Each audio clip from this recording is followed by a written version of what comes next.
കുറച്ചധികം ഫ്രൂട്ട്സ് കഴിക്കണം. അതേപോലെ തന്നെ ഇഫ്താറിന് ഒരു അടിപൊളി റെസിപ്പി നോക്കുന്നുണ്ട്. പിന്നെ അതേപോലെ തന്നെ നല്ല ചൂടൊക്കെ അല്ലേ, അതിനൊരു ശമനം കിട്ടണം. അങ്ങനെയൊക്കെ നോക്കി നടക്കണവരാണെങ്കിൽ ഈ ഒരു റെസിപ്പി ചെയ്തോളി.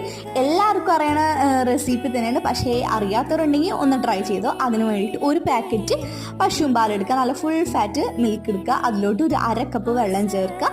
ഒപ്പം തന്നെ നമുക്ക് മധുരത്തിന് ആവശ്യമായിട്ടുള്ള പഞ്ചസാര ചേർക്കുക. എന്നിട്ട് നല്ല രീതിക്ക് മിക്സ് ആക്കിയിട്ട് അതൊന്ന് തിളക്കാൻ വേണ്ടി വെയിറ്റ് ചെയ്യുക. തിളച്ച് കഴിഞ്ഞിട്ടുണ്ടെങ്കിൽ വാനില ഫ്ലേവർ ചെയ്ത കസ്റ്റേർഡ് പൗഡർ 2 ടേബിൾ സ്പൂണോളം വരണത് കുറച്ച് വെള്ളത്തിൽ കലക്കിയിട്ട് അത് ചേർത്തിട്ട് ഒന്ന് മിക്സ് ആക്കിയിട്ട് ഒന്ന് കുറുകി വരണവരെ വെയിറ്റ് ചെയ്യുക. കുറുകി കഴിഞ്ഞിട്ടുണ്ടെങ്കിൽ അതൊന്ന് ചൂടാറാൻ വേണ്ടി മാറ്റിയേക്കുക. അതിനിടയിൽ ഞാനൊരു വേറെ ബൗളിലോട്ട് മാറ്റി വെച്ചിട്ടുണ്ട് കേട്ടോ.